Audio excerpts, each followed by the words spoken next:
owayengumdlali wasesiswini we-Kaizer Chiefs uJunior Khanye ukholelwa ukuthi umdlali wasesiswini we-Chippa United u-Andile Jali akekho esimeni esihle kakhulu njengoba ekhuluphele, ngakho kufanele acabange ukulishiya iqembu le-Chippa United.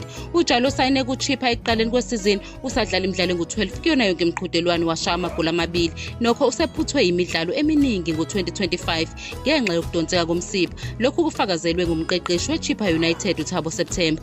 uKhanye ubona sengathi uJali akazange abe nesandla esitheni ngesikhathi iChippa ixetshula kabuhlungu iKaizer Chiefs ngo-3-0 kowe-Nedbank Cup.